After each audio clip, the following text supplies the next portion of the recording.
Abre tus oídos al conocimiento con Tesauro Podcast. Una producción sonora de la Dirección General de Televisión Educativa y la Coordinación General Aprende MX. Aniversario del natalicio de Benito Juárez. Benito Juárez fue presidente de México y fue el que mandó a fusilar a Maximiliano de Habsburgo, y con él fue el fin del Segundo Imperio francés aquí en México. Fue presidente de México y su frase célebre es: el respeto al derecho ajeno es la paz. Fue el benemérito de las Américas. Un abogado y político mexicano de origen indígena. Fue un presidente de México y su célebre frase es: entre los individuos como entre las naciones, el respeto al derecho ajeno es la paz. Fue presidente en los años de 1858 y 1872. Benito Juárez, de ser un niño campesino, llegó a ser el presidente de la República Mexicana y fue orgullosamente oaxaqueño. En el podcast de hoy contamos con la participación de la doctora Patricia Galeana, historiadora mexicana, que nos hablará de Benito Juárez en el marco del 215 aniversario de su natalicio. Abrimos con una breve presentación de la doctora Galeana. Ella es académica de la Universidad Nacional Autónoma de México, presidenta de la Comisión de Historia del Instituto Panamericano de Geografía e Historia, organismo especializado de la Organización de los Estados Americanos. Es presidenta fundadora de FEMU-AC, organización de académicas que trabajan en pro de la mujer como elemento fundamental para lograr el desarrollo integral de los pueblos, y también es directora, fundadora y curadora del Museo de la Mujer. Buen día, doctora Patricia Galeana. Gracias por aceptar esta invitación de la Coordinación General Aprende MX y la Dirección General de Televisión Educativa de la Secretaría de Educación Pública para hablar de Benito Juárez, quien ocupó por última vez el cargo de presidente de México hace casi 150 años y de quien este 21 de marzo se conmemoran 215 años de su natalicio. Bien, doctora, cuando se habla de Benito Juárez, los historiadores y estudiosos de su vida y su obra lo señalan como uno de los hombres más importantes de la historia de México, no solo por haber promulgado las leyes de reforma con las cuales separó a la Iglesia del Estado, sino sobre todo por haber defendido la soberanía de nuestro país frente a la invasión extranjera. Doctora Patricia Galeana, ¿qué significó para el país la promulgación de las leyes de reforma?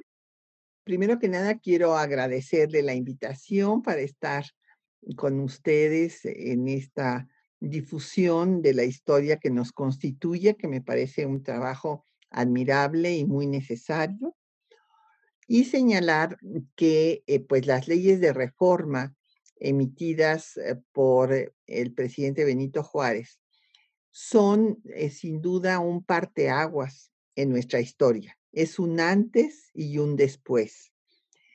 ¿Por qué? Porque realmente se da una transformación del Estado confesional que se estableció desde la época colonial con esta alianza entre el trono y el altar, en la cual pues se mezclaron los asuntos políticos con los religiosos. Esto pues para la conquista tanto territorial como de todos los habitantes de los pueblos originarios de nuestro territorio. Y esto continuó en todas las constituciones de la primera mitad del siglo XIX, tanto el decreto constitucional para la libertad de la América Mexicana, el reglamento provisional del Primer Imperio, la Constitución Federal de 24, la Constitución Central tanto de 36 como de 43 y la Constitución reformada de 24 en 47. Todos estos textos establecieron un estado confesional. ¿Qué quiere decir esto? Que había intolerancia religiosa. Esto tiene un gran impacto también en la cultura política de nuestro país, porque al quedar proscrita cualquier otra idea que no fuera la establecida por los dogmas de fe desde Roma, bueno, pues estaba proscrito. Entonces, las leyes de reforma van en efecto a separar esta mezcla de los asuntos del Estado y los asuntos de la Iglesia. Y van a dar pues los cimientos de lo que es un Estado laico, un Estado respetuoso de las creencias de todas y de todos, pero donde hay libertad de pensamiento. Entonces se va a acabar con esta situación también en la cual la Iglesia intervenía en los asuntos políticos, en los asuntos económicos del Estado, o sea, tenía el monopolio de la religión, de todas las creencias de la sociedad, o sea, y además de esto, pues una fuerza política y económica en la que le disputaba la soberanía al Estado. ¿Qué quiero decir con la soberanía? Pues la soberanía es la última instancia del poder dentro del territorio nacional y esta le corresponde al Estado mexicano y no puede estar por encima de ninguna otra autoridad, menos una instancia transnacional, pues que viene desde las órdenes de Roma. Entonces, en estas condiciones, pues surge el Estado mexicano después del triunfo de las leyes de reforma, de la guerra civil de reforma, y se va a dar pues un paso central en la consolidación de la República, entendida como un Estado liberal de derecho, en el cual hay división de poderes, hay esta separación entre el ámbito espiritual y el ámbito temporal. Doctora, y en todo este contexto de transformación, en donde ya hay libertad de pensamiento, laicidad, esta división de poderes, hablemos del proyecto educativo. ¿Cuáles son las características del proyecto educativo de Benito Juárez? Bueno, fíjese que este es un tema central en la vida de Juárez, desde que fue gobernador de su estado natal de Oaxaca.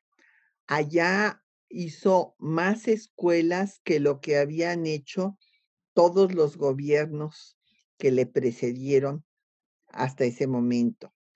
También fundó la Normal para formar a los maestros oaxaqueños y le otorgó más recursos al Instituto de Ciencias y Artes de Oaxaca, que era un instituto laico, justamente donde él se había formado y fue el primer abogado egresado de esta institución. Desde que era gobernador, declaró que la educación era el centro para el desarrollo del país y en particular también se refirió a la educación de las mujeres.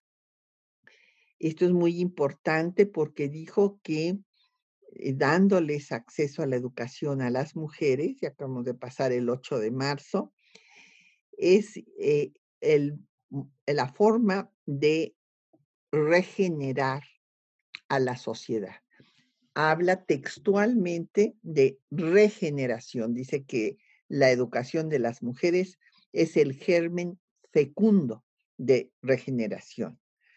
Ya después, cuando es presidente, bueno, pues desde 1859 declara que la enseñanza primaria debe de ser gratuita y que es la base de la prosperidad de los pueblos, que hace imposible la educación de los pueblos, los abusos del poder. Esto es algo, son ideas de una visión de un hombre que está construyendo instituciones, que no está viendo la coyuntura política de su tiempo, sino que está planeando estas instituciones que van a fortalecer al Estado mexicano. O sea, estamos frente a un verdadero estadista. Y en este sentido, ¿cuáles serían las aportaciones en la educación en nuestro país? Bueno, pues desde luego el haber establecido primero que la educación primaria debería de ser gratuita. Y después, ya que triunfa la República, también se establece que debe ser obligatoria. Antes, pues no se hizo porque las posibilidades, pues en un momento de guerra civil y demás, y con la crisis económica, pues no era viable hacerlas o hacerla obligatoria, pero sí lo hizo después. Y algo que ya había mencionado que fue muy importante es que se le abre la educación a las mujeres igual a la de los hombres. O sea, las escuelas debían ser de ambos sexos. Ya no hay esta, pues, actitud discriminatoria de que las mujeres, pues, no necesitaban estudiar porque con que se dedicaran a rezar y a la crianza, pues ya era todo lo que hacía falta, sino que él está consciente de que deben de estudiar lo mismo que estudian los hombres.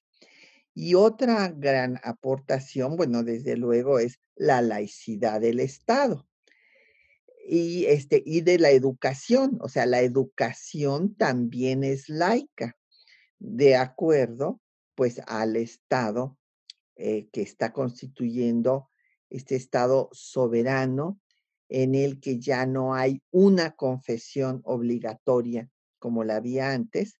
Entonces, tampoco se van a impartir clases de religión en las escuelas.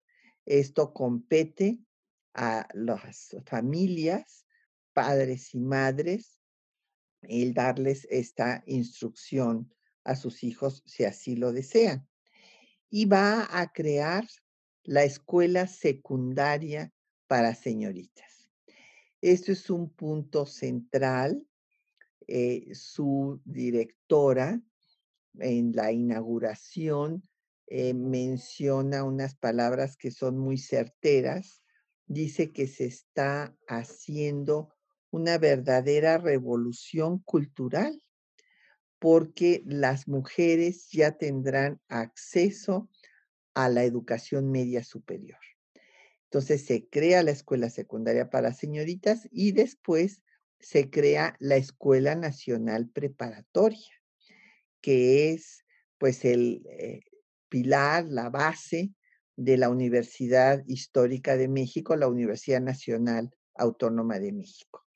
Esta Escuela Nacional Preparatoria para justamente pues darle los instrumentos a los y las alumnas para que entren ya a las escuelas profesionales. Y en esta Escuela Nacional Preparatoria están bienvenidas también las mujeres. Si no iban, era porque sus propias familias, sus padres principalmente, no las dejaban ir, pero no porque no estuvieran abiertas las puertas para que entraran a formarse. Y pues después sí algunas van a lograr ir entrando poco a poco, y esto pues será, en efecto, como había dicho la directora de la escuela secundaria, pues una revolución cultural. Realmente sí marcó un antes y un después en la historia. En todo este contexto, ¿qué le diría usted a los jóvenes sobre Benito Juárez? ¿Por qué es importante conocer a este personaje? Bueno, es un personaje admirable desde todos puntos de vista.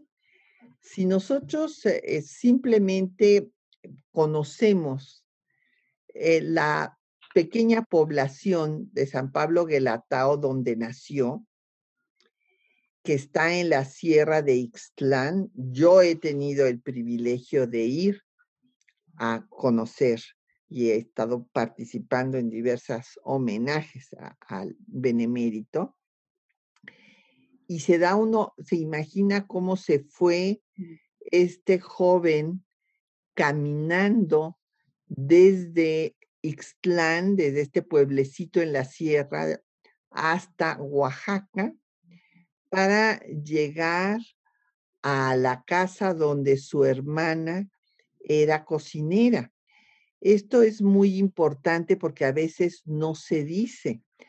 Él en realidad empezó a trabajar también como sirviente. O sea, fue el sirviente de Salanueva, que Salanueva era un fraile, que quería incluso que él, Benito Juárez fuera también cura.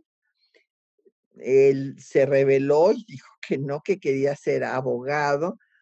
Tuvo la fortuna de trabajar con un hombre sensible que pues lo impulsó, se dio cuenta de su inteligencia superior y lo dejó que finalmente estudiara lo que él no quería, y estaban en desacuerdo totalmente los religiosos con el Instituto de Ciencias y Artes. Lo atacaban muchísimo a la institución, decían que era un centro de prostitución, que era lo peor de lo peor, porque no era una institución dependiente de la Iglesia Católica. Entonces, Benito Juárez va a ser realmente un ejemplo, es un ejemplo para toda la juventud mexicana, un ejemplo de superación, de esfuerzo, un joven que a los 12 años no hablaba español y que aprende el español y logra entrar a esta institución convirtiéndose en el primer abogado de Oaxaca, nada menos. Y después, pues su vida es maravillosa, o sea, es una vida de constancia, de perseverancia, de lucha por los principios. Él va a trabajar también como abogado primero y va a defender a los indios de los Sicha, del cura del lugar, que les quería cobrar altísimas subvenciones. Entonces, Benito Juárez en su trabajo de abogado los defiende y pues como diría el Quijote a Sancho Panza, pues con la iglesia hemos topado, querido Sancho, porque lo metieron a la cárcel por órdenes del cura y estuvo incomunicado durante 9 días. Entonces, ahí empieza, pues, seguramente Juárez a darse cuenta de que ese tipo de cosas no deberían de pasar. Va a tener cargos, pues, lo mismo a nivel municipal que después como gobernador de su estado, y va a estar en los 3 poderes. Lo mismo en el poder judicial que en el poder legislativo, puesto que fue también diputado y finalmente gobernador de su estado en varias ocasiones. Y después, pues se va a unir a la Revolución de Ayutla, que es este movimiento que surge en el sur con Juan Álvarez, para ponerle un hasta aquí a la época santanista, en la que la otra institución que era el desideratum de la política nacional, además de la iglesia, pues era el ejército. Y el caudillo del ejército, pues era el que mandaba en la política nacional junto con los jerarcas eclesiásticos. Entonces, Juárez se une a este movimiento, que era un movimiento local en Guerrero, y se convierte en un movimiento nacional, porque Juárez había estado en el exilio, enviado justamente por Santana, y ahí se había unido con otros opositores del dictador, del sainete, como le decían, el hombre del sainete, porque lo único que le gustaba era estar al frente en su caballo para ser ovacionado, pero no le gustaba gobernar, no tenía la capacidad de sentarse en un escritorio para ver qué era lo mejor para el país, sino a él le interesaba, pues eso, el sainete, andar de aquí para allá, entrando y saliendo del poder y ser el desideratum. Eso sí, gobernó con todos,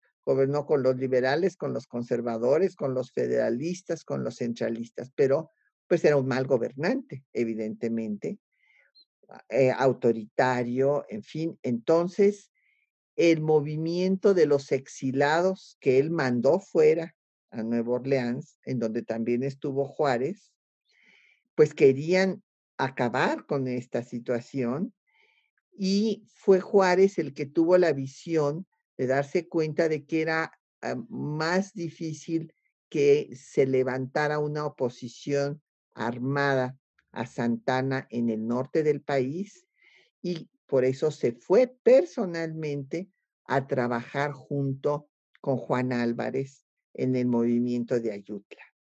Y después pues ya va a formar parte del gobierno que emana de la Revolución de Ayutla, va a ser el ministro de Negocios Eclesiásticos e Instrucción Pública, precisamente, en donde va a dar una ley admirable que es conocida como la Ley Juárez para acabar con los privilegios y que se establezca la igualdad frente a la ley. Y después va a ocupar pues la presidencia de la Suprema Corte de Justicia de la Nación, que de acuerdo a la Constitución de 1857 ya no había vicepresidente, sino que al faltar el presidente, es el caso de Comonfort, que titubea frente a la Constitución de 1857, y va entonces Juárez a ocupar la presidencia, porque eso establecía la Constitución, que al faltar el presidente, quien ocupara la presidencia de la Corte, ocuparía la presidencia. Y así llega al poder cuando se desata la Guerra Civil de Reforma y va a tener la fortaleza de cohesionar a todos los liberales en ese momento para que puedan mantenerse unidos y derrotar a los conservadores.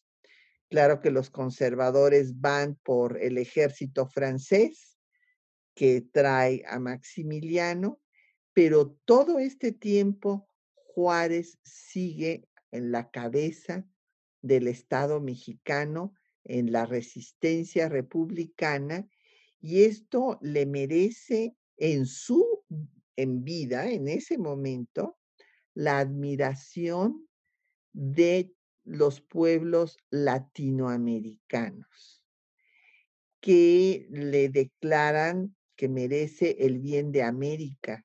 Esta declaración se la hace el Congreso de Colombia en 1865 y después hay reconocimientos de todos los otros países, salvo los que reconocieron a Maximiliano, como fue el caso de Brasil y Guatemala, pero todos los demás reconocieron la defensa que estaba dando Juárez de la soberanía y la independencia de México, porque estaban muy conscientes de que si lograba ganar, sería ponerle un hasta aquí a los actos intervencionistas de los europeos que querían dominar a las nuevas naciones americanas, ocupar el lugar de España, ocupar el lugar de la antigua metrópoli. Entonces, esto también lo tuvo muy consciente Juárez, que dijo que esperaba que el triunfo de México ayudara a los países hermanos de América Latina. Al triunfo de la República, también la República Dominicana lo declaró benemérito de las Américas. Entonces, es un hombre admirable como estadista que sentó las bases pues ya de un Estado consolidado, un Estado que no se había logrado consolidar en medio siglo de vida independiente por estos diferentes proyectos de nación entre monarquía, república, federalismo, centralismo y por pues la intervención de estas dos instituciones que hacían muy difícil la consolidación del Estado, que eran la Iglesia y el Ejército. Entonces, Juárez les puso un alto a las dos y estableció que el poder civil estaba por encima del poder eclesiástico y militar. Entonces, es el gran estadista al que se debe el triunfo de la República federal y laica. Y hay que recordar que si no hay respeto a la laicidad del Estado, no hay democracia en un país. Porque para que haya democracia se necesita el respeto al pensamiento, al libre pensamiento de todas y de todos los miembros de la comunidad nacional. Pero no solamente Juárez es todo esto, es el símbolo de la defensa de la soberanía nacional, el símbolo de la lucha por la independencia de México, el símbolo del Estado laico, sino que también es el símbolo de la reivindicación de la raza sometida. O sea, él es el primer presidente, miembro, como él escribe en sus propias memorias, de la nación zapoteca. No había llegado una indígena, miembro de una nación de los pueblos originarios, al poder. Había habido mestizos, bueno, podríamos decir inclusive mulatos, como Vicente Guerrero, que gobernó pues menos de un año y que finalmente lo derrocaron y lo ejecutaron. Pero el ejemplo de Juárez es el ejemplo de un hombre de Estado que logra sacar adelante al país en el momento más difícil de su historia. Cuando estuvo México a punto de desaparecer, porque se podía haber convertido en un protectorado francés o en un protectorado estadounidense. Gracias, doctora. Sí, sin duda es muy importante que por todo esto que hizo, los jóvenes lo conozcan y entiendan por qué es símbolo de soberanía y de la reivindicación de la raza sometida. Doctora Patricia Galeana, hemos llegado al final de esta charla. Agradecemos enormemente su participación en este podcast porque nos ha permitido conocer más a este gran personaje de la historia de nuestro país. Sin duda, su testimonio será de gran utilidad para todas y todos los jóvenes que nos escuchan. A nombre de la Coordinación General Aprende MX y la Dirección General de Televisión Educativa de la Secretaría de Educación Pública, agradecemos que se haya sumado a la conmemoración del aniversario del natalicio de Benito Juárez, Benemérito de las Américas. Muchísimas gracias, doctora. Gracias a ustedes, y quien quiera profundizar más en la vida de este gran personaje, pues les recomiendo el Senado de la República, ya subió y está accesible en línea, la obra que yo hice que se llama Juárez en la historia de México. Lo tenemos anotado y también lo publicaremos. Muchísimas gracias. Muchísimas gracias. Un gusto. Igualmente. Hasta pronto. Hasta pronto. Buena tarde. Buena tarde. Esto fue Tesauro Podcast, una producción de la Dirección General de Televisión Educativa y la Coordinación General Aprende MX.